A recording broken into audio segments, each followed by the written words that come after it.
when you sit quietly, it's Right. anything goes to one extent or another. When there's active dialogue, you kind of get to see what holds water and what doesn't. And there's actually much, much less that holds water once you start digging in.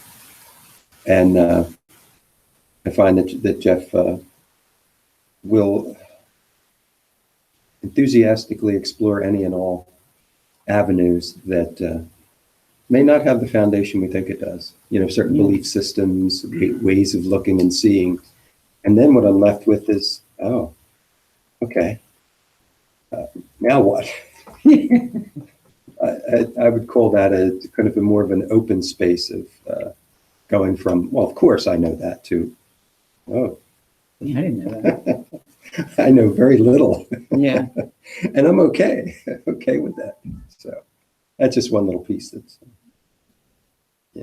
I say it's wonderfully complementary to the practice that I've been doing for a long time. So the how, if you look at it in a more nuanced manner, the how requires self, time, effort, and let's say applied agency. The moment you pick up the smallest breadcrumb of how, you're already toast, because you're reaching back into those qualities of consciousness that responsible for the anxiety and the apprehension to begin with. So this is a subtle, it's sometimes humorous, sometimes confrontational,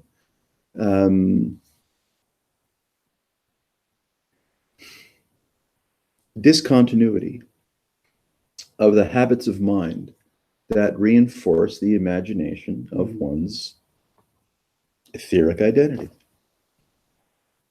There is no how, and yet we meet 4 times a week. At least I show up, right? There's no destination, but we meet 4 times a week. Nothing really ever happens to anybody, and still we meet quite frequently. Now, the mind that imagines herself, himself, oneself to have existed prior to now can't process that simply hanging out and having a kind of a curious conversation, good evening, could or would actually bear fruit. Because the mind insists on material to process. It insists on reference. It insists on like and dislike, discernment, discrimination, signs of, symptoms or symptom abatement. Right. Like when you just said there's no how, there's no this, I'm thinking, well, my mind is thinking. Yeah. I can't categorize anything. That's right. Yeah. That's right. And it's hard to. Because I keep saying to myself, yes. How do you do it? There you do go. It? So thank you. That's why we meet as frequently as we do for as long as we have. Because that habit, which is not yours. Right. It's just, I mean, you nor does anybody else place a tremendous emphasis on following a mind that goes, well, wait, well, how? But right. I mean, it's just, right? Yeah. It just appears as it appears. It's like looking for structure. Yes. Constantly. So this reality, the one where you could say apprehension and anxiety and depression is resolved, is the reality that is not processing imaginary material. And so here it is.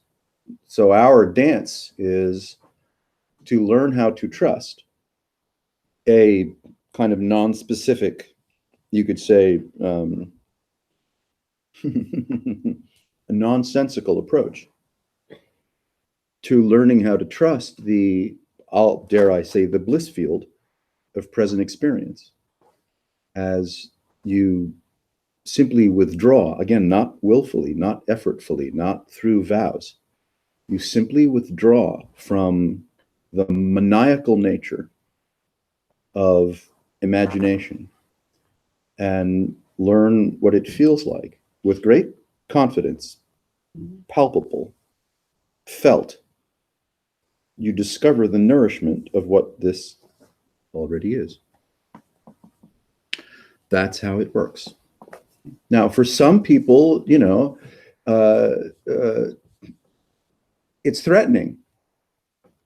Because if we're not relying on personal story or cosmology, rules, authority, consequences, then Yeah, I don't know what I'm going to do. I don't know. That's Spring right. Water. There's donuts. Yeah, it's chocolate. Chocolate, peanut butter cups. Peanut butter cups. Yeah. Donuts are in my experience. Now it's very strange, considering the way that we humans, have been conditioned, and then how we engage each other habitually. I mean, how do I hang out with someone present, available, without, you could say, playing story ping pong? Is the effervescent nature of present experience sufficient? Is it nourishing? Is it playful? Does it speak in, you could say, textural innuendo rather than in elaborate projection? So your present experience, just before, let's say, you pick up a breadcrumb of what anything is about, you are, as are we all, rich with sensation, saturated with availability, sensitivity, unknowing. And that's that. Hanging out in yourself, not your Right. demonstrative, very charming self, Mhm. but hanging out just here. I don't have anything to prove. I'm not asking anyone else to prove anything. No one has to be clever, smart, entitled, worthwhile. And no one has to relieve themselves of any suffering. Here, just here, no one has to relieve themselves of any suffering. And that's true. But we so easily drift from this simplicity of the irrefutability of my own presence into imagination. I need 1,000 therapists. At least start with 1,000, and then Depends add, how good they are. depending how good they are, and then add from there. So this is a salon where anyone is invited to be nobody special. And you can discover, sometimes joyfully, sometimes threateningly. And that's not my doing. It's just how one's consciousness starts to roll with a profound shift in orientation, a profound retrofitting. We're so accustomed to going to mind as the arbiter of what's happening now, what has happened in the past, what will happen in the future, and then what I have to do about all that. And all of that is total hallucination. But we've become so habituated to this hallucination. And we reinforce in, social relations, intimate relations, familial relations, business relations, we reinforce that mania because we're taught to. And anyone that would start to slip out of that Looney bin. is a little strange. Right. Either not to be trusted, or, which is the most common reaction, if you start, let's just say, hanging out with people that know you, and you are relaxed, ambient, and present. And that's that. You're alive, but you're not processing anything. Will close friends or associates or casual friends or associates think you're like doing great? Or will they be perhaps intimidated by you or misunderstand your intentions or where you're going with things? So, it's like this is an elevator ride where everyone kind of, doesn't really socialize all that much and just kind of waits for their floor to show up, right? Try So- not to fart. Or try not to fart. Sorry. Uh-huh. Yeah, or, I'm the most mature one in this group. Right. I can Berate- tell. I can berate tell. your children on your cell phone. Yeah. This is an elevator ride where it's it's okay. That's it. When folks get together in a meditation hall, and maybe you've been in one or several, in a sense, you could say the agreement in the meditation hall is everyone sit down and shut the fuck up for however long Right. we agree to do this. And we hope you're okay. And we might present, instruction or cosmology, or if it's a Vipassana retreat or a Goenka retreat or a this or a that, there's a news feed, right, to orient to. And that's how that operates. Well, here, we're not meditating, though you can. And there's no news feed. That's intimacy. We're not sharing anything about our past lives or our silent regrets, shames, or aspirations. But oh my God, just being ordinary with not the slightest need to impress. That's intimacy. That's what this is. That intimacy will be the undoing of the depression and the anxiety and the mania of going habitually to imagination to define yourself, to place yourself in a context.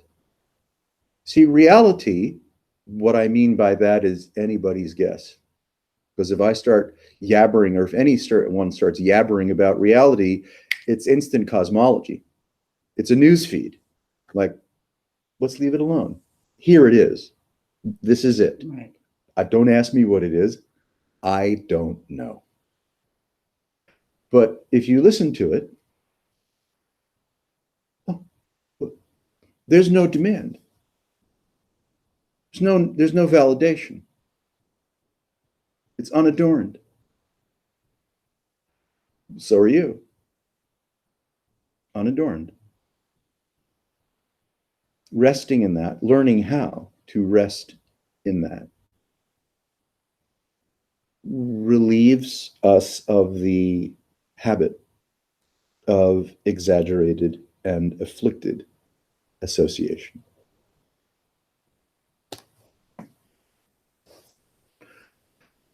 And it gets weirder and stranger than merely being an ameliorative, right? And I mean, in the early stages of someone taking up anything spiritual, it's like, I'm fucked.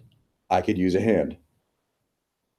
So you could say the early motivating factors, which are noble, of course, and sincere, of course, are, if I don't get a break from myself somehow, something's going to fucking snap. Which is the most awesome of motivators, and why not? As this conversation matures, through familiarity, dare I say through repetition, though that's no special invitation or insistence that you ever join us again. So it's, in that way, it's quite egalitarian and quite voluntary. There's no dues. There's no magical passwords. There's no points. There's no board of directors. There's no hierarchy. There's no cosmology. It's just the dignity of strangers and then sometimes friends, just fucking chilling, loitering about. And it's has a kick.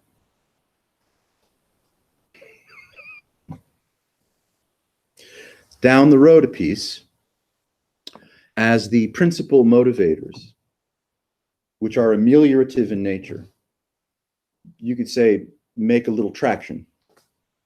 Maybe you notice, oh, I'm exaggerating a little less, or I've learned how to take Eckhart Tolle's advice, and I understand what the power of now implies. It's neither power, nor is it now, because those are ideas. Those are fetishes of mind. Here's this. If you want to call it now, that's cool, but you'll know it never stays now. It's always now, but it never remains now, because there is no now. There's just the streaming nature of experience, always from moment to moment, completely novel. You never get frozen in a now. It doesn't stand still. I guess I look at now as differently When? When is now? right now. And now. Now it's right now. And, It just keeps going. oh, that's what my point, Okay. right? Yeah. See, Right, there's no now that you can actually occupy as a destination or a place, because its nature is streaming. Right. It's streaming novelty. And so we refer to now, what we're saying is, because it doesn't quit. Right. So what's, I would say, fun to dismantle is the notion of the power of now, as poetic as it might sound in one respect, is absolutely misleading. There's neither power, because one needs none, and there's no now, because there's just streaming novelty. And if you're not assigning or insisting upon spatial, temporal, attitudinal, spiritual, psychological, emotional, sensual orientation, what the fuck is it? There's your freedom. Here, just this. Free from the habits of insisting upon and asserting orientation, you discover unadorned novelty.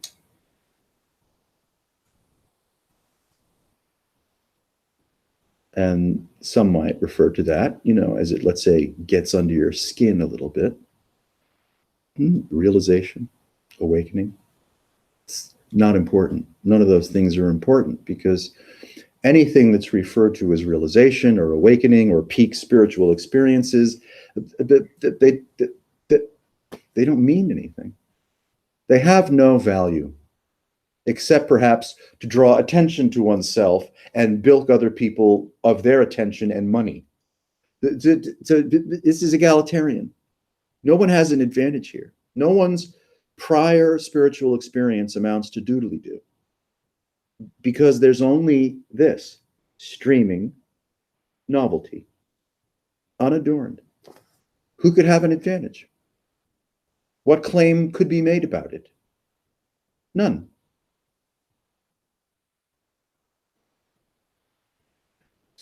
This is how we do it, you see? Mm-hmm. The habits of mind that insist on orientation or agreement or pride of ownership, whether spiritual or otherwise, just relaxes of its own nature as one gives attention to the curious texture of streaming novelty without taking a position.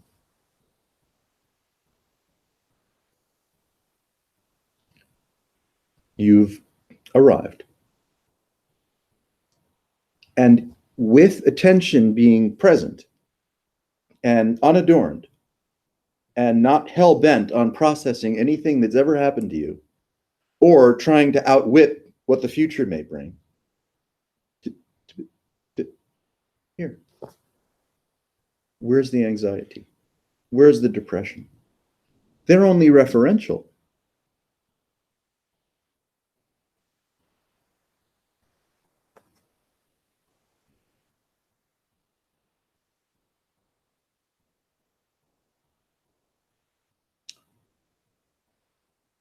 This is, no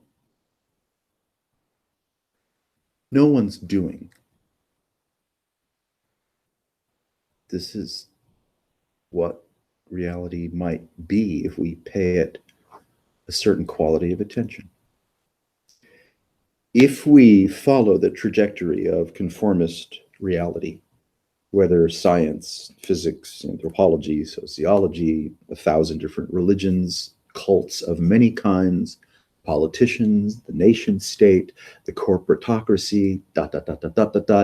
we get completely lost in a myth field of implication, which in these days at least can engender quite a wheelbarrow full of anxiety, apprehension, depression. And so it should. If you're orienting to that stuff and you're not anxious or depressed, I think you have bigger issues. You have bigger issues. Yeah. You You're a should sociopath. try to If you're not fucked up, you're a sociopath. Yeah. Yep. You see, the holding out, the withholding that we suffer from,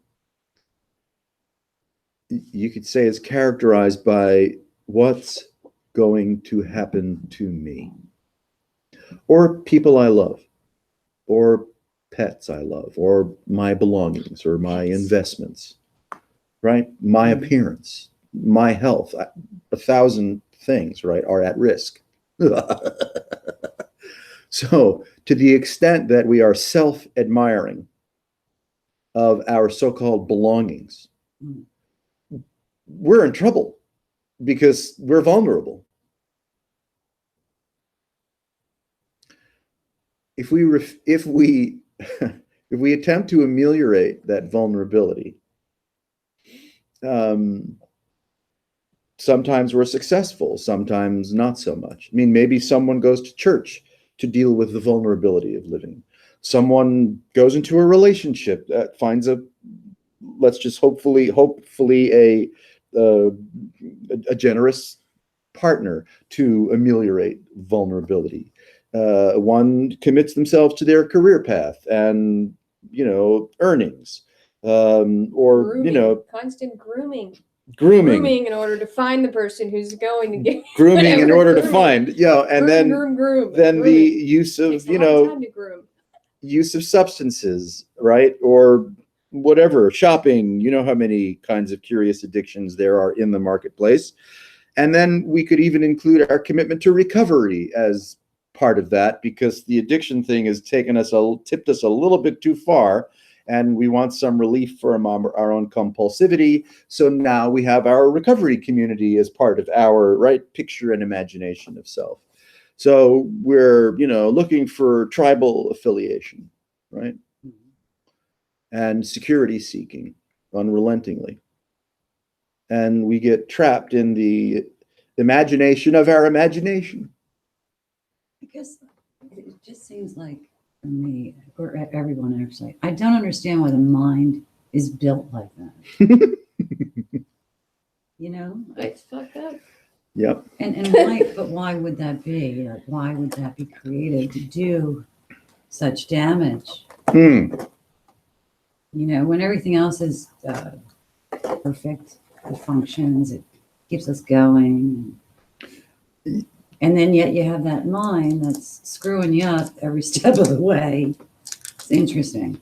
I don't. Well, you could say no one knows why anything.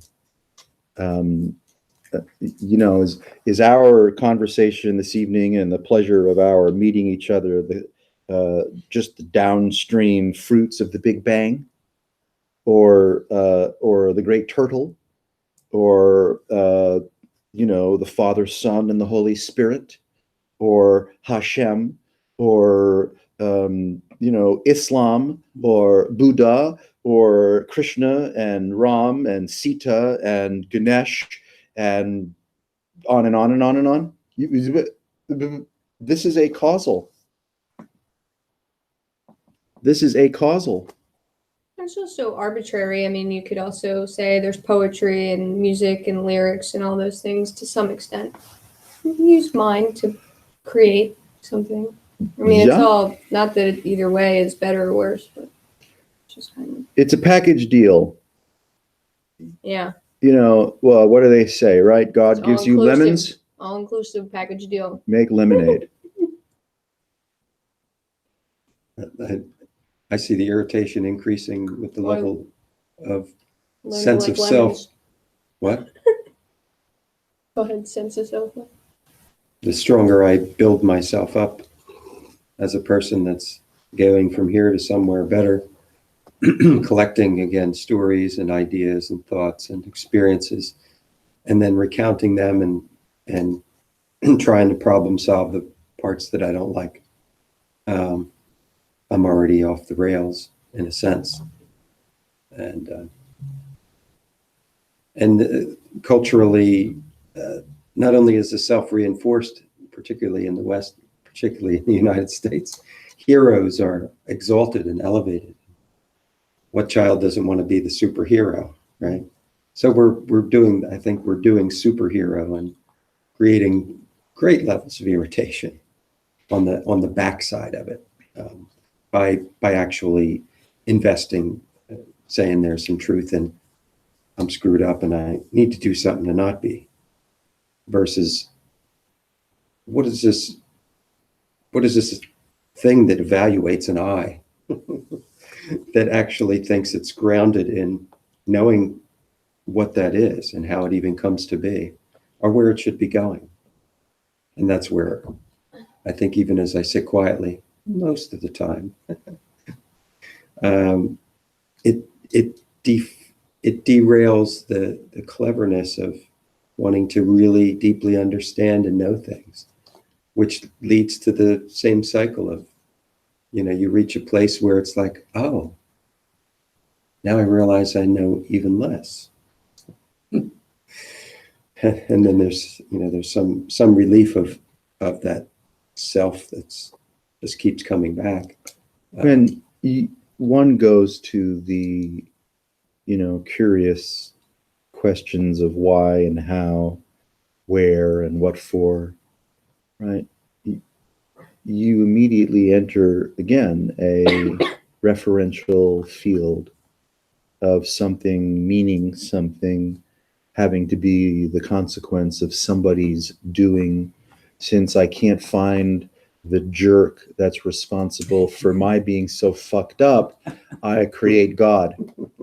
I know. I was like, like my dog was smelling something today, like trying to check, is that edible? Because that's what he does. He walks around like Yeah. it's lotion. Is that edible? It smells like it could be, I'm like, no, that's not edible. And I was like, if that were me, I would look at me and be like, who the fuck decides what's edible or not edible around here? Like, let me try it. What? I don't know. Like, it's so funny. It's only one way to find out. That's right? like what we do, Well, who the fuck decides what's edible or not edible around here?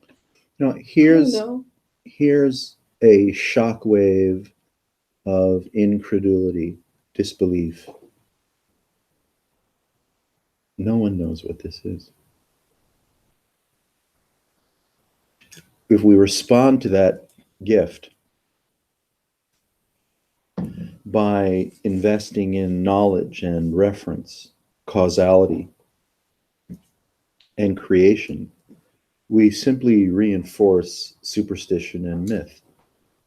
The whole of human culture, from as far back as you can find it, refers to and relies upon, whether it's cuneiform or cave painting or exquisite mathematics or Bibles of one kind or another, or manifestos of another kind or another, are just a field of referential myth.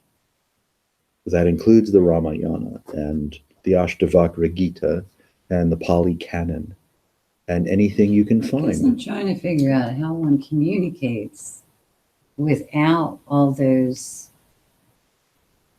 references and Sparingly, humorously, self-effacingly. You don't need. And if you ask someone a question, you're trying to figure something out, right? I Well, mean, when you're, if you're saying, where can I find the apple cider vinegar? Then you might find the apple cider vinegar, if you're in the grocery store, right? So the practicality of searching out food and entertainment and getting your job done and going out on a date and liking or disliking people is all part of the referential field. And that operates the way it always has operated. You could say quite impersonally, quite spontaneously. You use the tool of the referential field to participate in the structures right. of the species, of the civilization. Why not? How else are you going to get into the museum? So we're speaking not antithetically to that, but complementarily to that is, I don't know anything at all, and I can't tell you how happy I am. That's the primary nature. The functioning nature with the tools and the language of the civilization are secondary to your primary nature. You could say because, if there's a because, and there needn't be, or let's say it's really hard to pin any because on anything, because there is nothing than this here. You see, it's pure emptiness. It's unadorned, blissful in its own way, nourishing emptiness. That's its nature. And then it's full instantaneously with no hesitation Right. with everything that can be found. And you're like, figure that shit out. So on a normal night. right? Normal night. Yeah. Well, Yes. Something Not other sure than the this word happens. You know, normal- okay. The word normal doesn't. all right, it's not a- normal. it's Take not a away good word normal. to use Mhm. in this. On any give or take night. Yeah. Mhm. What do you normally do? This, exactly what we're doing. Yeah, this is Yeah. Sometimes there's snacks, more snacks than those, but those are really good. But This is, occasionally there's a wider This is it. variety of snacks. that's it. This Yeah. is it. yeah, This it is has what we do. different flavors depending on Who's in the who shows up, but Who shows up, the mood, the weather, and it gets Who knows? the Yeah. snacks, gets the really environment. sparky and sparkly if somebody comes and they have a really strong sense of one thing or another and they assert that, then it becomes an interesting, I guess, an interesting place to work from. How would you describe it? If any one of us were to be gradually and noticeably relieved of the habits of anxiety, the habits of depression, the habits of apprehension and projection, well, what the fuck would we do? Right? right. It's Wander true. around Here the we are. grocery store. This is it. Yeah, really. Yeah, it's the only place I can come It's where true. It nobody- is. It's nobody's fucking gonna- true. Nobody's This gonna is fix it. you. They were gonna- That's right. Not going to want to fix you. So They need to that's fix you. what we do. It looks different. The conversations, whatever the conversation is, we gossip about people that aren't here. We make fun of spiritual teachers and shit like that because it's a pastime. We have snacks, sometimes, like in the summertime, I have fires at my place. So we all sit around a fire and drink wine and just hang the fuck out.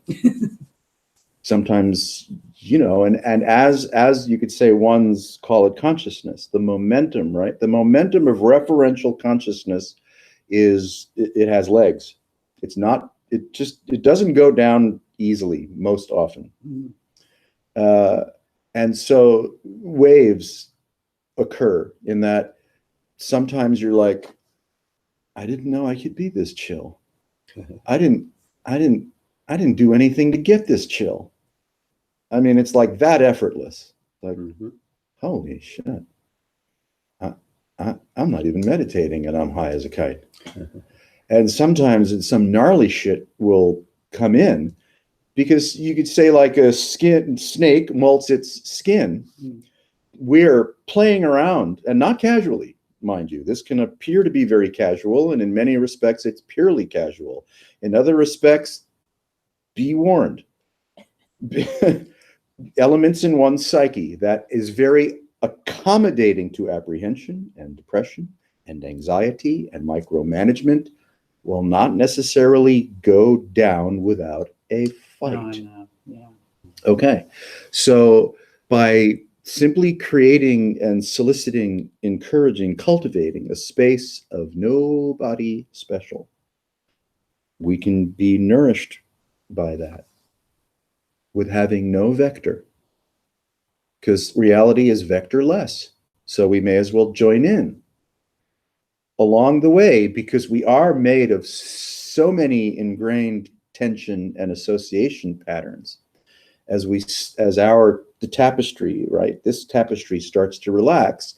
Well, those patterns will necessarily find their way metaphorically up and out. So, there can be some, just like in even regular life, without fucking around with this stuff. Right. Yeah.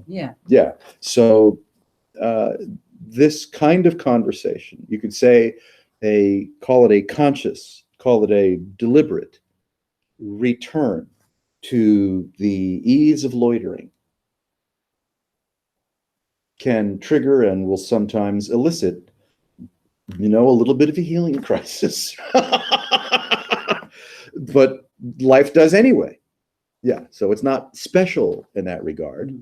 But this is a little bit confrontational, because you're really stepping into, let's just say, transhuman intelligence, transhuman sensitivity. That's not orienting habitually. That's not Right, processing. That's It not just all is. egomaniacal. Right. Isness will kick your ass. You'll find your home in isness if it's your predilection and good fortune for that to occur, and it will kick your ass along the way. Oftentimes, out of, dare I say, compassion. I mean, I'm as good a hypnotist as any of us are, right? And if you have a motivation to, attract or entice or communicate with someone, you can lay that down. So we're all capable of stringing people along if we want to, if we're inspired to, if we're compelled to. So I don't do that. In this circle, I have no more or less than anybody else, a keen sense of, call it vibratory availability, right? So if people walk in here and that you could there's a lot of agenda, there's a lot of background, there's a lot of, let's just say understandably defended, right, patina around them. Mm-hmm. I give them all the evidence they need to get out of here and never return. Because it's clear that this is going to get under their skin and not going to work out. So if I may, the compassionate thing to do is give them all the material they need to discount this, me, and walk out, never to return. And I'm like, whew. Sometimes someone shows up where it's like, oh, you might actually be interested in this. You might be at the stage of your journey that we can lay down some pretty weird tracks, and you're like, cool.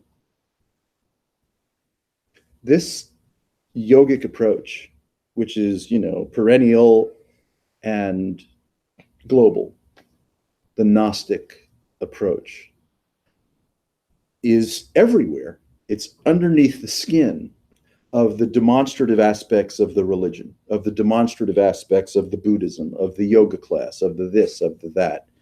It's, where the rubber meets the road. So we're not special in any regard, because you can find salons like this if you're lucky, if you're, tuned to it, all over the place. But it's not for public consumption. Not because it's special, but because it's intimate. And an invitation to that quality of intimacy has everything to do with you.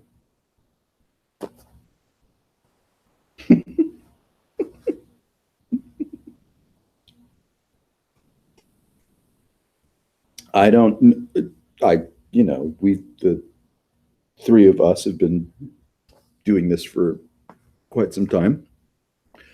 But I think it would be difficult, but I'm not going to speak for anybody, why they're here again. Why do this once? Why do it twice? I can tell you why. If I'm a record with a needle in it, Yeah. I like that needle popping out of the groove. And this pops me out of the groove in a sense. Mhm. I'm fishbowling it. Because I'm tired of my groove, actually. I've been working it for a while, and it's I'm so groovy, I stopped being groovy. it's nice to have that thing just go Yeah, right. and then you get that little click and it's less busy.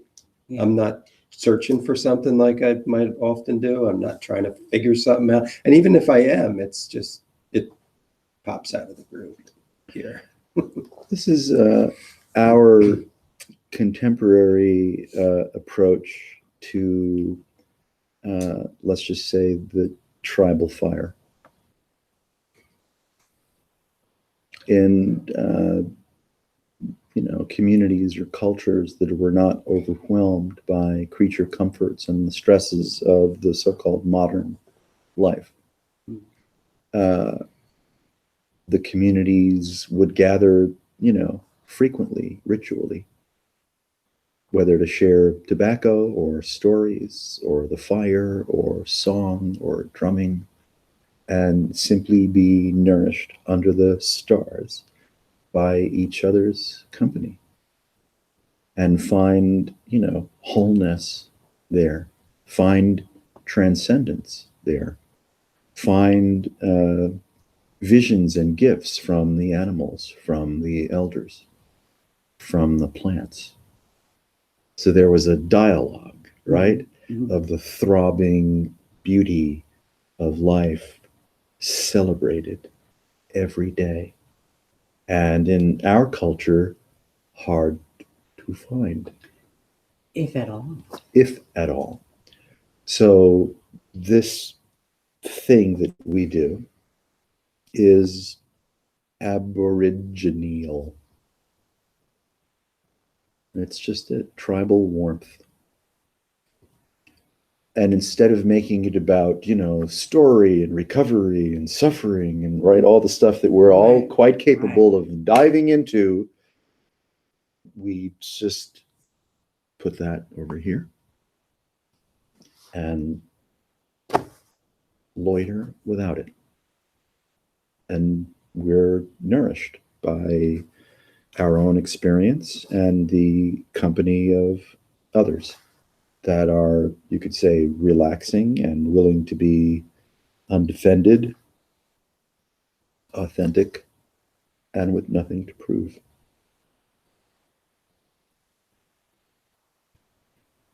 And when there is something to prove, they chuckle at you and Yeah, I mean, and go,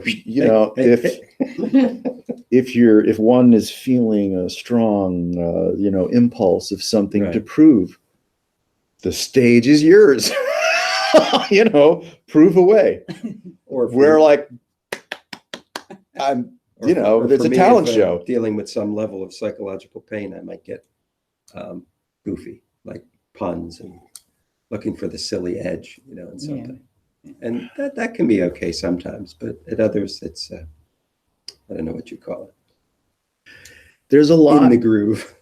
There's a lot to confront in a constructive way as we disarm ourselves and get accustomed to being disarmed without having one's personality to defend or promote, this is nourishing of its own accord. And to discover that is radical, because our tendencies to pursue nourishment, well, tend to be extroverted and sensuality based or psychiatrically or emotionally based, but in some respect fail to really deliver an ease of being that no longer suffers from some form of codependency. So what if your, own soul, like right about here and right about now, was that short a journey for you to take to be nourished without dependency on anyone or anything external to you? That's fucked up. If there were a goal of meditation, of therapy, of recovery, of everything and anything under the sun, I would suggest it would be that one is capable of discovering a quality of novelty, sovereignty, that relies on nothing and nobody else for its own nourishment. And here we are. This is it. Get used to it. And that's what we do. We hang out in it. We yabber about it. We make fun of each other. We, reorient to the ease of being that's presently so, and sip from that fountain. But that's why I do it. I mean, everyone else is. Yeah, it's enjoyable, I guess. I'm sick enough to find this enjoyable. So I come back a lot. Find it a lot more enjoyable than most other venues. So yeah, I don't know. Who knows what. When all of the cosmologies and practices and purifications and rituals, were they to bear fruit? Well, that would be this. No place else. No vows. No special clothing. No accomplishments or certificates of any kind. No spiritual biography, autobiography. Here it is.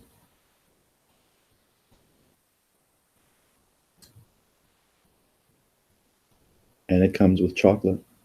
So how could it be bad?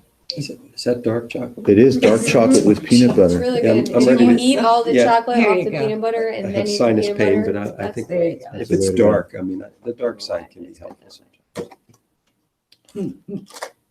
Just It's such a simple task, but it's the hardest thing I think to do. Is to For- just be. Yes. For the habit of reference, it's excruciating. Yeah. But for what it already is, you don't lift a finger. You don't do anything. Not a thing. And there's nothing to sell, Say what you like. right? Don't say anything at all. Yeah. There's no, particular pressure to appear to be spiritual. Right. Fuck that. If you don't feel like Or walking any on water kind of today, persona at all, which is, don't need one. nice enough on its own, spiritual, but just smart, good. I mean, all of it is like, who cares? You don't have to walk on water. You don't have to heal the sick. You don't have to rise up to groom, heaven. Really, we don't really care. You're like, you're even if you cool. groom or not. You're everyone's cool. You don't have to make a big deal about, Ones call it, sinful nature. Like, okay, humans have stress. They do odd things to soothe themselves. Sometimes it looks like genocide. And it does. I like, oof, it can be rough. It can be rough out here on the prairie because we're insane. And you're never going to find a successful or satisfying answer as to why it is or how it is that we're insane. You can borrow from, your own mania and see, well, I'm pretty fucking insane. Just imagine if I ran a country and had an army. Wow, that would, that'd be trouble. What if I had the World Bank, and gold and weapons? Whew, boy, I would wreak some fucking havoc around here. Oh yeah. So yeah, why shouldn't the nation state do the same? I'm not justifying anything. It's like, it's gnarly. There's no question that it's gnarly. And one can be, let's just say an activist if one is bent towards activism in any way you want to be. I mean, white supremacist, anti-LGBTQ Nazis are activists, and they're enthralled and empowered to do what they love to do, which is to disenfranchise anybody of color or anyone that's not heterosexual or whatever, right? And then there are other kinds of activists that do whatever they can from day to day to save bees from pesticides. Then you have, persons of power that usurp the rule of law and the rule of morality or ethicality, and other persons in power that, might be able to take them down. So, trying to figure it out, well, I mean, could be worthwhile if that's what you like to do. If you're a social scientist or a politician or an activist, an orator, if you're, a religious leader or figure, or if you're a television personality, if you're an author, then maybe you contribute, to the dialogue of what the fuck it is that's going on, and how we might alter our behavior to support sustainability rather than veering towards extinction. I'm thinking of Arjuna Yeah. and his struggle, and Krishna going, hey, do what comes natural. Yeah, but I'm spiritual. I can't be doing this kind of war stuff. Yeah. Yeah. Do what you need to do. Hey, maybe joining Pebble Hill, is a way of orienting toward certain kinds of people and certain kinds of programs and certain kind of tribal warmth. That's nourishing. I mean, that's what, let's say, people do. And if I can't find constructive nourishment, well, I've got YouTube, marijuana, opioids, and alcohol, and my recovery pals. And I hear the angels sing when I use my drugs and alcohol and opioids and YouTube, and yeah. I mean, why are you? Why is we're so fond of, free will. And when all the evidence, and I mean all the evidence, says you gotta be kidding me.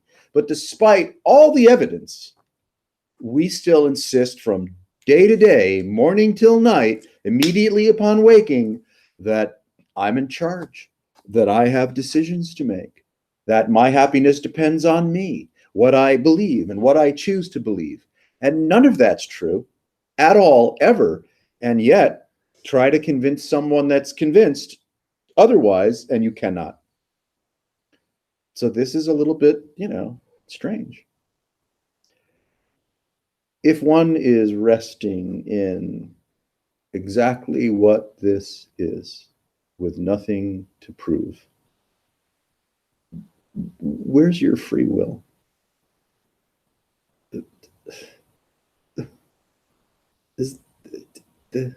It makes no sense.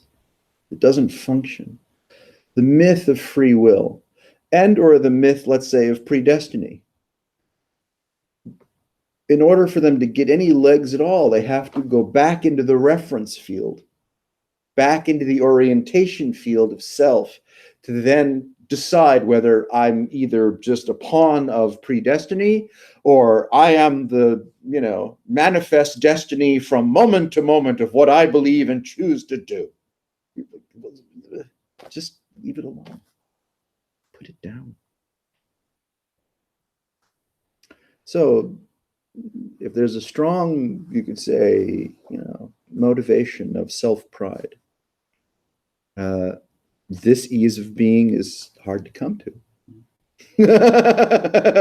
There's a lot to, let's just say, relinquish, though there's nothing to relinquish. There's a lot to see through, though there's nothing to see through. There's a bounty field of unadornment for the asking, which never abates. And yet our crafty capacity for imagination might have us believe otherwise, to the point of, calamitous dissatisfaction. And who's in charge of that? I have never been. I mean, you review the urgencies and the metaphors and the factors that shaped you as a person, and you're like, I didn't do any of that.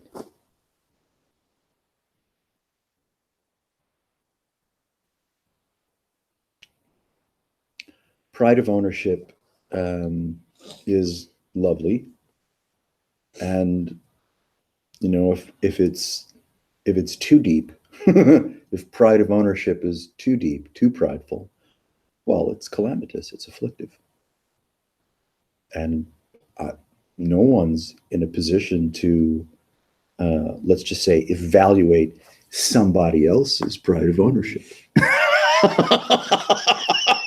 Right? Yeah. I mean, if there's pride of ownership and one is either enjoying or suffering from it, that's your gig.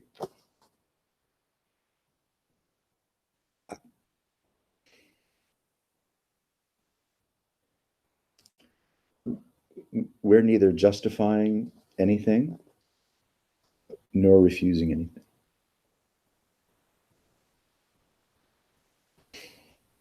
And there's a certain shining, if you will, that,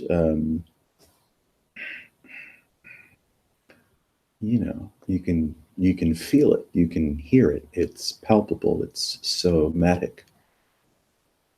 There's a certain kind of shining that this is. And when the mind and the self-identity is relaxed, mm-hmm. and not self-promoting and not enjoying pride of ownership, well, that shining becomes revelatory. And that's what we have here. The revelatory ease of being. And how far do you have to travel?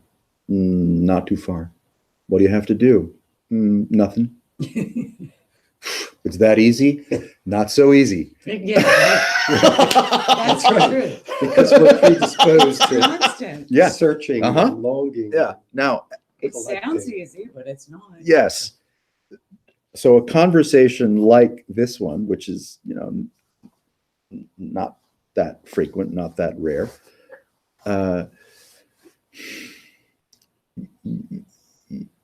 if one's consciousness were fixed, then you wouldn't be able to dance around in, let's just say, broader spectrum, meta appreciation, to look, let's say, back at the nature of your own mind, right? If you were just mind, you'd never be able to look back and see, right, the cyclic nature of how that mind is functioning and how association and imagination will conjure and solicit anxiety, depression, apprehension, fear, overreaction, right? Yeah. So, but you're not those things. You are perhaps nothing at all. Maybe you're just Which is kind of scary in a sense. No argument here. Right. No argument here. Yes. kind It- of It is a creeps you out a bit. At least it's doing it to me. right? well, you could say that's a good sign. You're right Is on it? cue. When you start to creep yourself out. When you Yeah. start to creep yourself out, You're getting Excellent. somewhere. Yeah. because you see, if I've been only self-aware as a creature of knowledge and opinion and sentiment and body and circumstances and events, I have no idea that I actually might be a disembodied intelligence that's capable of so much less or so much more. Because I've got too much pride of ownership Yeah. wrapped up in a very Yeah. local package, Mhm. right? Right. So this conversation unlocks the key, unlocks the door of, you could say, habituated locality. Now you discover, like, whoa, this is a little, I'm freaking myself out. Yeah, right. Because you discover that you are actually capable, with really no effort, I mean, quite naturally, of a recalibration or re-evaluation of, call it, the psychic geometry of how consciousness actually functions. And you can look back at it and go, boy, is that fucked up. And you're not accustomed, one is not accustomed to looking from that vantage point, Right. back on oneself, free of the implication of locality. And you're like, And if you strip away all of what we think we are yes, and associate ourselves with, yes. you're left with nothing. Well, could be You know, not Yeah. much. less and less. Will you buy that one? Not much. Yeah, not much. But it's funny, just like everything is such a bizarre paradox, the degree to which you are eviscerated of all of this frivolity and all of this falsehood and discover this nothing. Well, it's not nothing. No, right. Yeah, It's not nothing, right. but you don't know what it is. I'm with you. Great, What is that? great t-shirt. It's not nothing, but I don't know what it is. Yeah. Well, you're enlightened. Tomorrow's you're going to lead tomorrow's program. I mean, really, if you love someone, you say, it's not nothing, but I don't know what it is. Right. And you're in love. Yes. It's not figure outable, Yeah. because any attempt to figure out means you're referring once again to the Again. movement of reference Right. Right. to right. objectify or subjectify this that cannot be objectified or subjectified. Streaming novelty cannot be reduced to reference. The mind that creates misery reduces everything to reference and then suffers from pride of ownership. Oh, fuck. Like reference and objectification, and generally it's on a mission, and that's Well, not yeah. joy, that's anxiety 101. It's like, Yeah. ugh. Now, who are you, or what is this? If the habit of subjectifying a self, of objectifying objects, of being free from the implication of circumstances and events, of discovering that this isn't nothing, but I don't know what it is, you're freaking yourself out. That's what we do. We freak ourselves out, and then have a good chuckle, Whoa, who's that? and then have a snack. That's pretty much it. I mean, if you had to say, what do you guys do? We freak Yeah. each other out.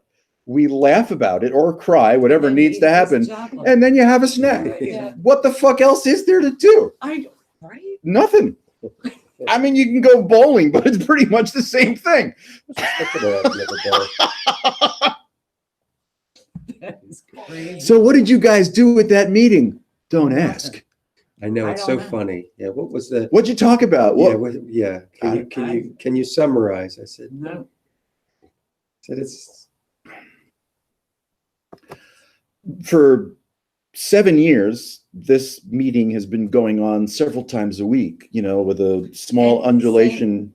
For 7 years, all three? off, me off and on in the beginning, and then more on than off. Yeah. The past few years. I don't know how long I've been coming. Maybe like five, four, Don't ask five, me, I don't 4 or know. 5, maybe somewhere between 3 and 9. I don't know. Yeah, okay.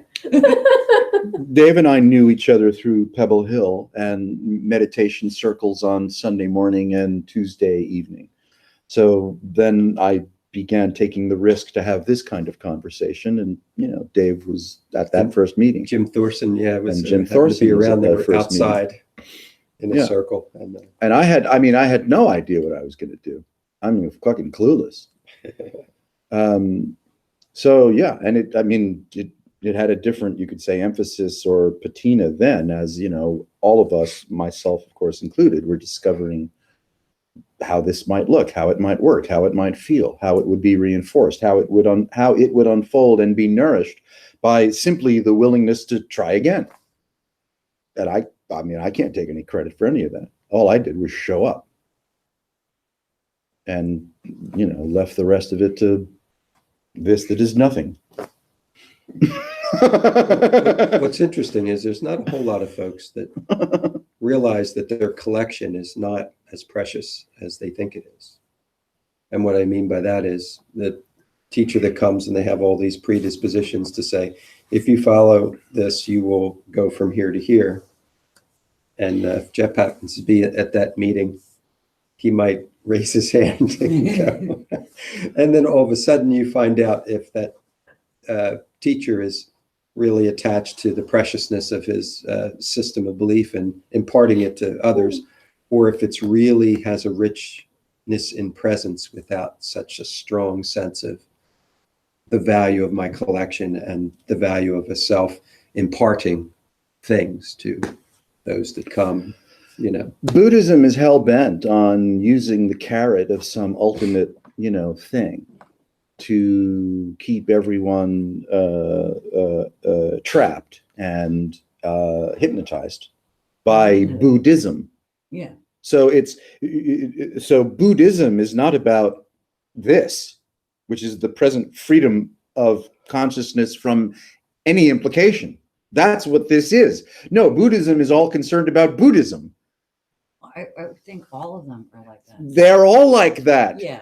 They're all want to enroll, the newcomer into the cosmology, not into the actuality of this that is nothing that I don't know what it is.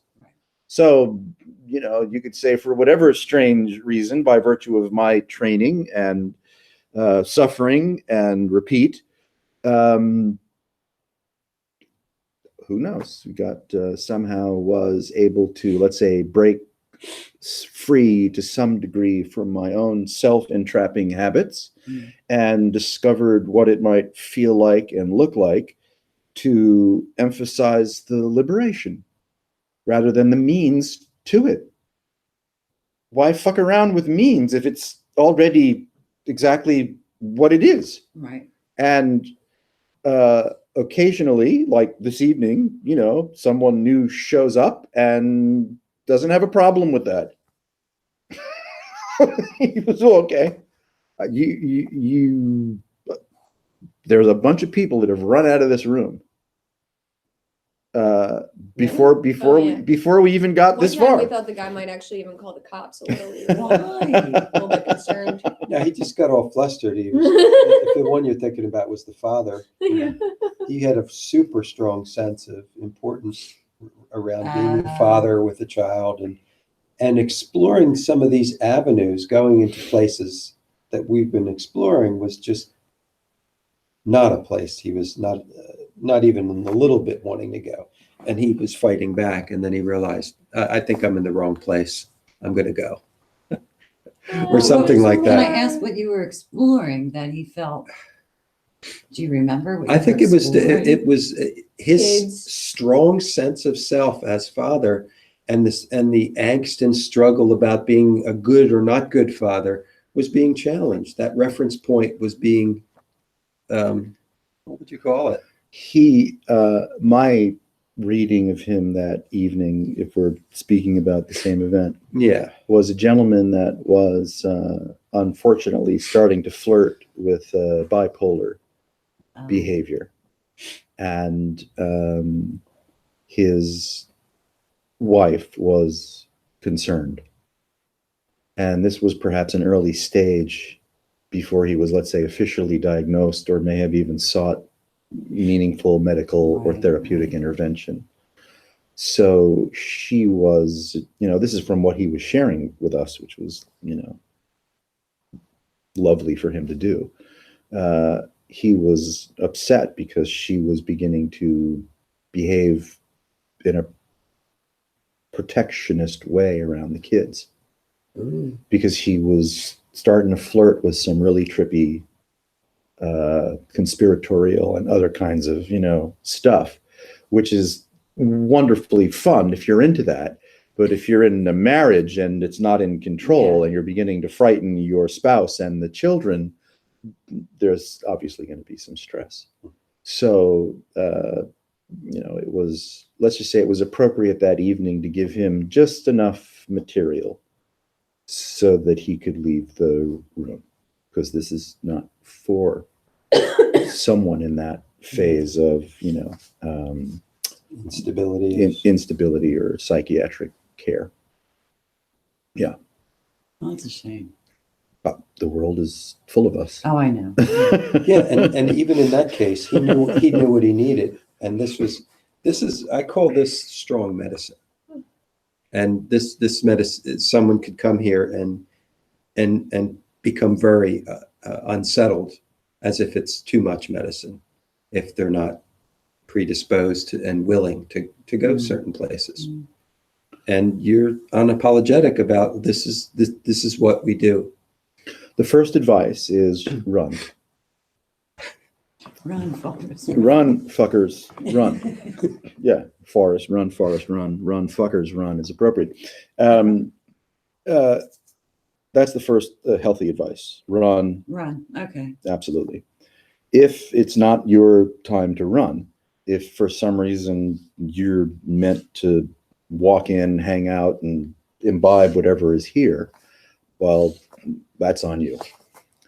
Because as you discovered, without, any dues or selling of books or tapes or CDs, this is not nothing, but you don't know what it is.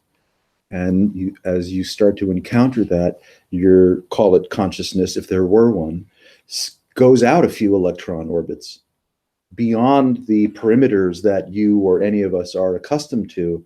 And that's a bit of a shock. It's a bit of a jolt to, touch it's hard to call it a perspective. Yeah, I noticed that I didn't want to stay there. I quickly Yep. got out of there. Okay. Yep. No, I It's a little did. disorienting, I think. Yeah, I think it was so like, wow. Yeah. And what am I? And I went, whoop, Yeah. right out. Okay. Yeah. So now, so wonderful. I mean, you can see from your own firsthand experience a reflex. It's not just peculiar to you, but anyone that shows up here. I mean, I've been around this long enough to know to read people, not always perfectly accurately, but to be pretty accurate about reading people and, where they are and what their capacity might be to have that encounter and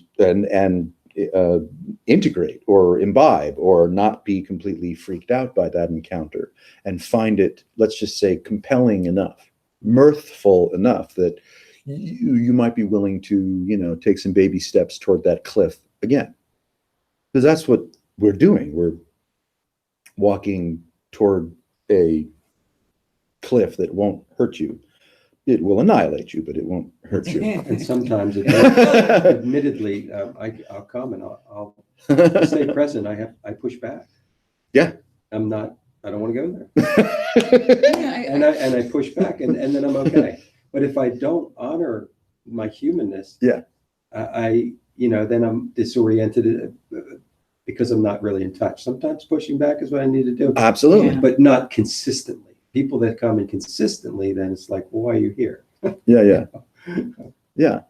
I mean, But like in all things, take care of yourself. There's no, you could say, pressure to impose upon, to change your mind about anything at all. If something, I'll call it magical, if not a little bit threatening, shows up, it's completely up to you as to whether that's something you want to, look at again, or, I'll pass. That's right? I mean, call that karma, call that dharma. Yeah, it's interesting. It's magic. I don't know what somebody it is. hears of something they don't want to hear, they'll push back against the person. Yeah. And he'll go, hey, I'm not claiming to know anything. Right. And they're still pushing back, but they don't know what to push back on because it's not like Yeah. you're saying this is true.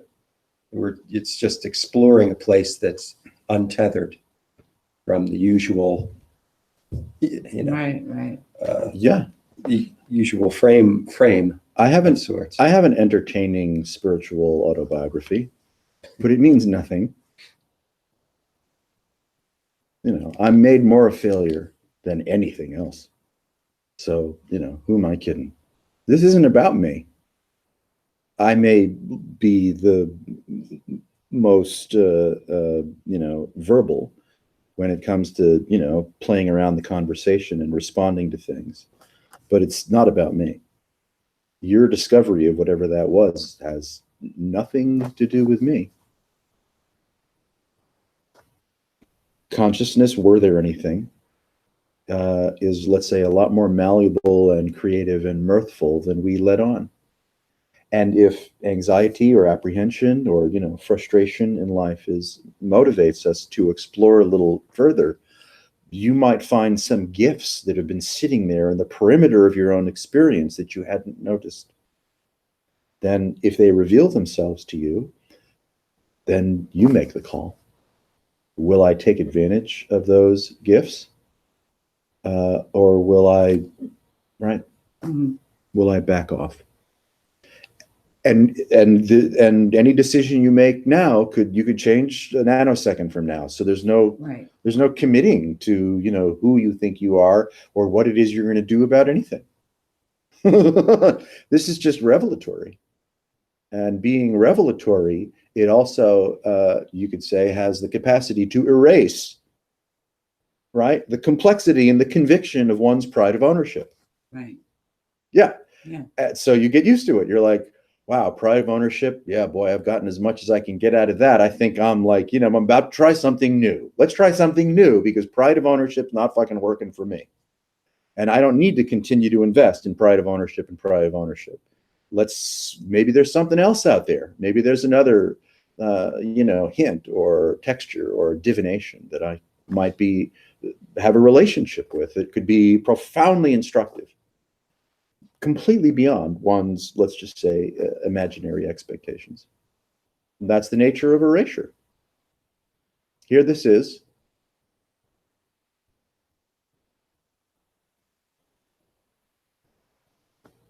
Far out.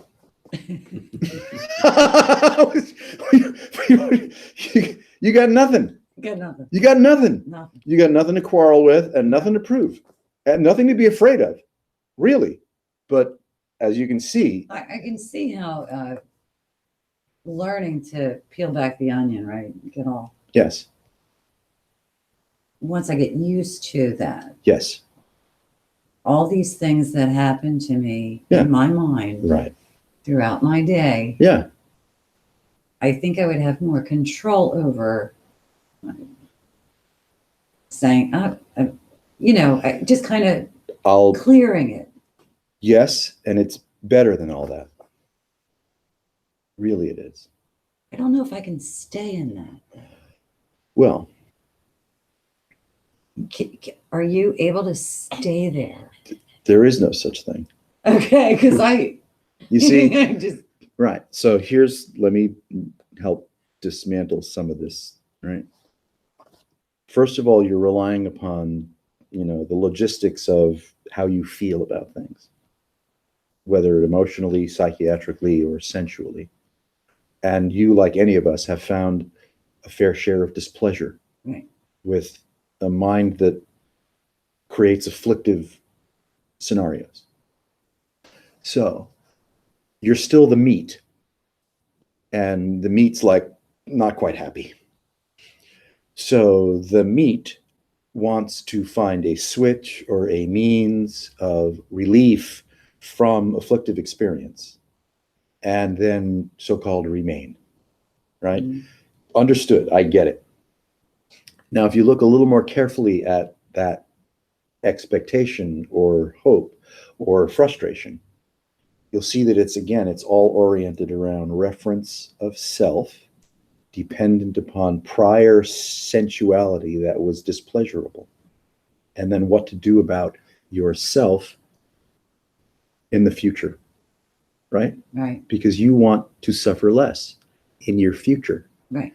But as soon as you pick up the baton of suffering less in your future, you're suffering now. Because you're instantaneously reoriented as the meat that has a recollection of having suffered prior to now. Right. That's projecting herself again as a sensual being and wanting to suffer less in your imaginary future. But by doing so, look what You're you've not- done. Yeah. I'm doing it again. Okay. You're not I'm doing it alone. again. You're not alone. That's Yeah, this is it, right? Yeah. I mean, this is yeah, it. That's what we happens do. It's just constant. over and You again. see the It's just gonna intimacy. happen, and That's I- oh yeah, baby. That's it. That's right. That's it. So you see the intimacy That's what this is being undefended, a gift that you have by whatever means.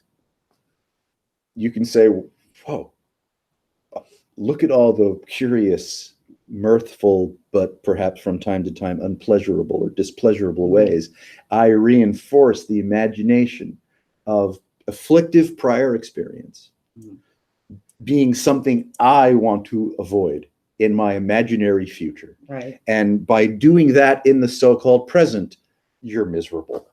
Yeah. Yeah. Oh my God.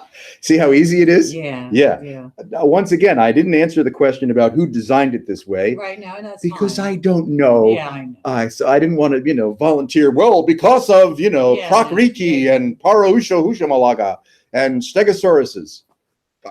Come on. This is a generous, overly generous field of instantaneous vibratory reflection and self-fulfillingness. If you touch this, even just a little touch, it gives you a buffet that you could never afford. Mm. That's how quick, that's how generous it is. It's instantaneous. Even before you finished thinking what you thought you might be thinking or have anticipated thinking about, buffet. It's that quick. It's faster than you are. Before you're even done reflecting upon what it is you think you're reflecting upon, buffet. Right. So it's faster than you. That's how good it is. That's what you're up against. Now, is that, you could just say, weird demonstrative capacity of reality out to harm you? No. It's just like, my nature is generosity. You give me the slightest little, hint, and I will give you worlds and realms, zones and parallel universes beyond measure just to please you. Think of it as just pure generosity, unbridled, naive generosity, beyond comprehension. We call it suffering, but it doesn't. You see? Yeah. So it's just like, what do you want? I'm yours. Give me any piece of information. I'll give you universes. So it's thinking, I love you. I'm giving you everything. And you're like, I'm really upset. yours. Right? Yeah, I'm crazy. I'm crazy with the dissatisfaction of myself. Would you please stand the fuck down? And it's like, try to get a puppy to chill the fuck out. Yeah. It won't. It can't. That's what we're up against. Reality is a puppy that never matures, that eats the furniture and slobbers everything and poops and urinates all over the house, and there's never enough time to clean it up. That's what reality is. And we're sitting around going, so fucked. I'm so fucked. When all really this is you playing with the puppy. Yeah. That's all. It's just a puppy. It's wild. It's crazed. It's generous beyond imagination. As you see that, and as the habit of locality starts to relax, you're like, oh, it's just a puppy. I'm not suffering from the implication of locality because it's just a puppy. It doesn't know. It doesn't have It's not biased. it has no bias. It has no agenda to harm. It's generosity itself. The yogi, the metaphor across any religion, any Gnostic endeavor, the yogi, right? I mean, you don't necessarily have to sit all rigid and still. I mean, the Buddha looked like he was sitting all rigid and still, and Shiva looks like he's sitting all rigid and still or dancing, and there's all that, rigidity stuff. But metaphorically, not necessarily somatically, metaphorically, you're like,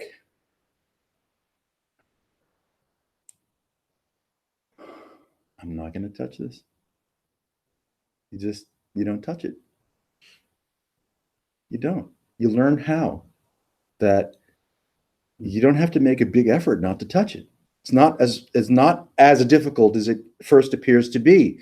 The reason it appears to be difficult is because the orientation is to the meat that had a less than optimal past that wants to resist or refuse the imagination of future suffering.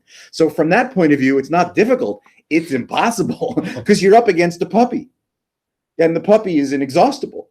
You're not going to win. You cannot win. So instead of playing that game of trying to outwit an inexhaustible puppy that has at its disposal reality, you're like, oh, fuck me, I surrender. People that really get good at this, they worship the great puppy. Really? I'm keep teasing. I mean, but it can look like Kali in one culture. It can look like Jesus in another culture. It can look like, Kuan Yin in another culture. Right. I'm saying it's all the great puppy. You were like, I pay homage to the great puppy. That's it. You don't have to have any other, big hats and hierarchical institutions that are misogynistic and paternalistic. No. It's just, I pray to the great puppy because I'm fucked. And that's it. It's that simple. So the yogi learns, and this is an education. This is an experiential educational endeavor. It's a salon where all you have to do is just loiter around and, everyone can just fuck off. Yeah. It's that simple. Right. But in its simplicity, it reveals to you the nature of what this is. Not my nature, not anyone's what this is. And you're like, oh, so you mean if I just don't touch it, what happens? Nothing. I'm thinking of the contrast to that, the intenders group. Oh God, the intenders. The intenders get together and they share intentions once a week. I intend this, I intend that.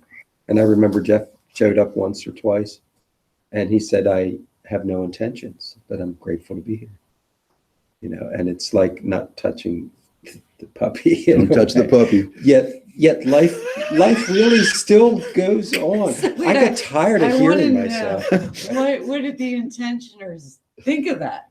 Because they're coming with intentions. I think they just said, well, it's Jeff, that's what Jeff. Oh, okay. Okay. Uh-huh. But I got tired of it after a while because things started to just fill up. It was like a garden that had no room for anything. It started super simple, and then all of a sudden, then you read a long list of prayers, healings, and then a long list of pre-gratitudes and intentions, an invocation, a spiritual prayer, it became liturgy and all of a sudden, it's a whole big mass of things. And it's like, I think I'm going to dedicate my Wednesdays to actually doing something. Like playing chess. Like playing chess. Yeah. Or something, yeah. Because it's just so interesting because it's a never ending. It's like being on the gerbil wheel. Yeah. I know I'm getting somewhere. I am, aren't I? I'm moving.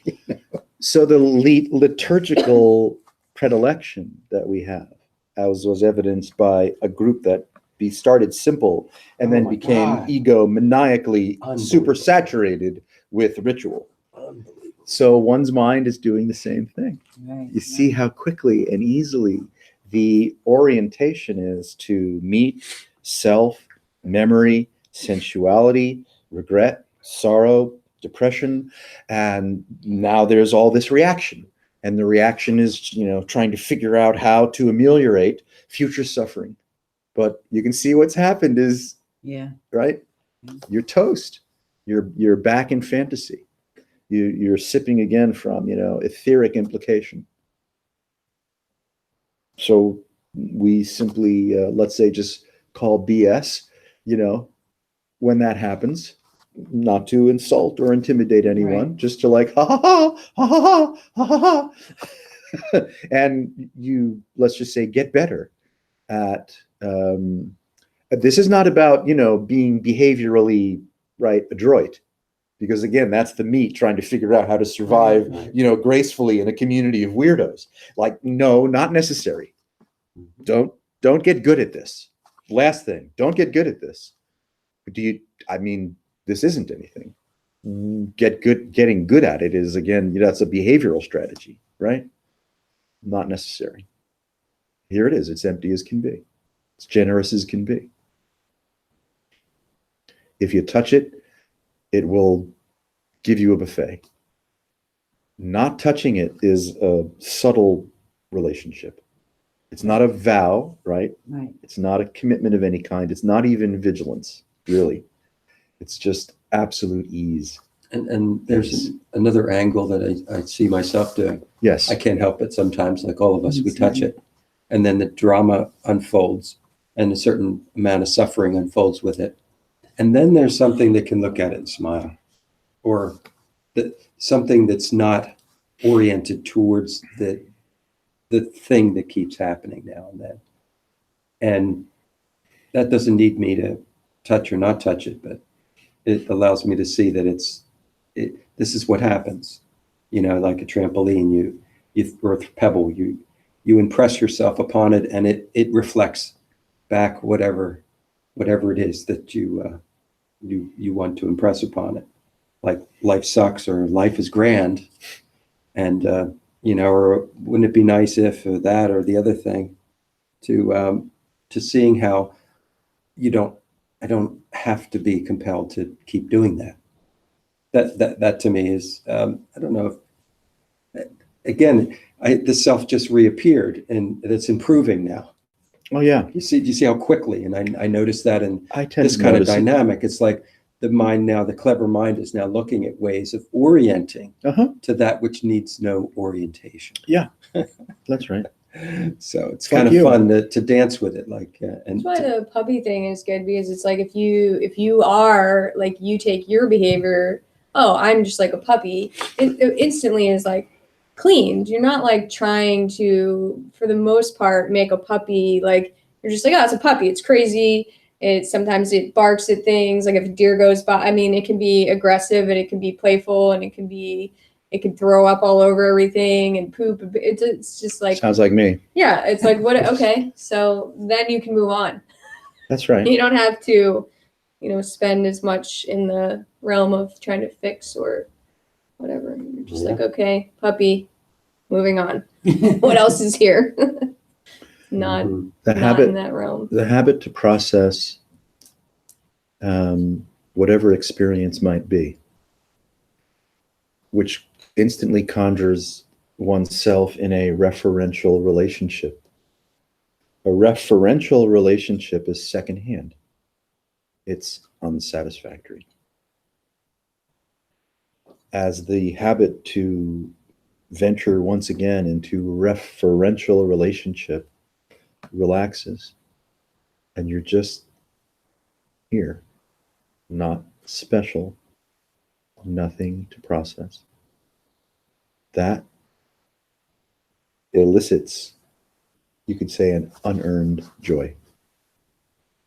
One is nourished by being itself, not by anything that occurs or doesn't occur. And no calories are wasted in micromanaging fantasy. Well, I think it's interesting that we have, I don't know of any place that I can go Yes. that I can have individuals like yourselves just being. Mhm. I really can't think of one place. Very popular. That's why this group's small too. Usually pretty small. You know, it's very interesting, and yeah. Uh-huh. We are all drunk with cosmology and authority. This is something else. I remember Ernest coming here and saying that and being somewhat enamored by it, the oddity of it, and then repulsed. Oh, is that the one that stormed out? No, Oh, no. somebody Ernest is a dear friend of mine. Oh. But he shifts into political mode, and then it has a lot of He drive. got thrown out. A lot of drive. He was thrown out. it's Sometimes like, we throw people. He was that's thrown not- out. That's not They're what we're really about. stubborn. And he's We like, throw them well, out. wait a minute. That's where I am right now. Yeah. But yeah. it's interesting because at an earlier stage, it's like, wow, I can't imagine or have ever been a place like you just described. There's been a few folks very interesting. that It's very comforting, I think. It grows on you. Yeah. Being relieved of self-reference is awesome. It's different. Mhm. Yeah. Very different. And it's not philosophical. It's palpable. You know, I'm very political as well, but I know that this is not the setting. But I'm Well, probably you can like talk shit Ernest. about Like Trump Ernest. and stuff. I'm probably like Ernest in another setting. no, you're actually much more attuned to, well, oh, so this is what we do here, Right. as opposed to someone coming. There was also another associate. He couldn't help having his agenda. He wanted to tell Ah. stories and reference, and he just wouldn't let up. So it ended up becoming almost an aggression to have that energy. Even though he was calm, he was just not at all sensing that that's not what it's about. Right. So what we do. It's not a stage for you. Sorry. It's not about you, Ernest. No, or this other fellow. I don't want to give him a name. Yeah, yeah. He's a friend, but This is Yeah. Gnostic alchemy. From time to time in the meetup page, it says, what do you do? Conversational Gnostic alchemy. That's what it is.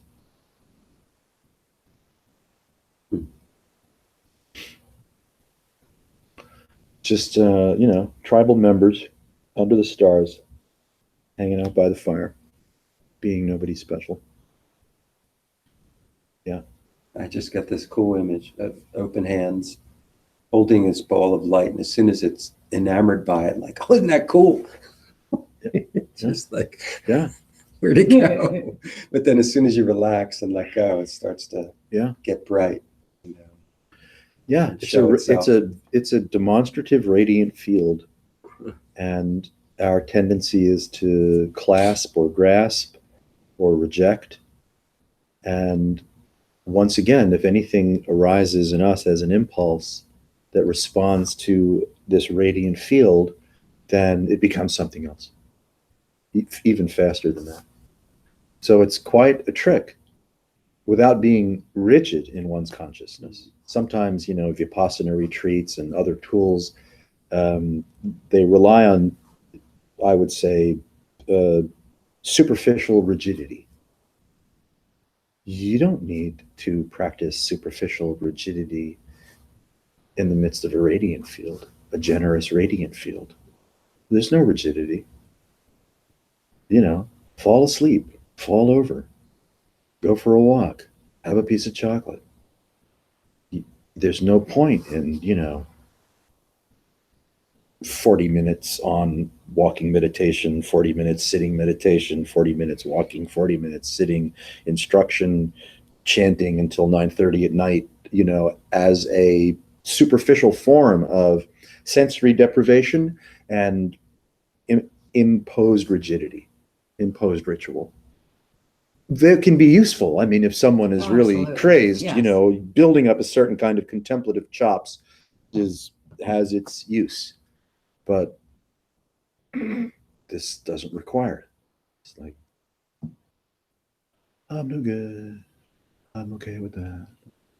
I'm less than no good, and I'm okay with that. I can't prove anything to anybody, and I'm okay with that. Nobody likes me, and I'm okay with that. I'm a bad, bad puppy. It's just permission. It's just radiant inclusion. Oh, you mean this is radiant inclusion? Uh-huh. I like Yeah. that. That's right. Yeah, I like that, right? Mm. Radiant inclusion. Very nice. Very So it nicely is. said.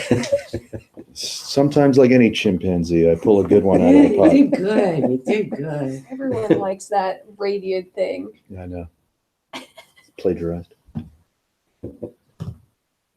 Everything's plagiarized. And it's not that. You see, Because nothing is owned, right? yeah, I mean, you Copyright. Like let's say you hear a Legos. thing or you read a thing and it right and it tickles you a certain way. And you're like, really, it's not the words, it's the feeling Mm. that occurs in you that you like, right? That Mm. you respond to. So that's it. The reality is what you're responding to, Mm. not the so-called means that appear to trigger it. I mean, you could say radiant inclusivity all on your ride home, and it will not necessarily trigger the same spontaneous moment that No, I just it think did. the word choice encapsulates a lot of. Yeah. I think the word choice is what I really like. Mhm. You know, Coca-Cola is good too. For what? I'm not sure. removing rust, I think. I was right? just going to say. Yeah, that's right. Taking the Yeah, paint I off think your that's car. that. That's it. It's good. In a pinch, you know. Yeah, in a pinch.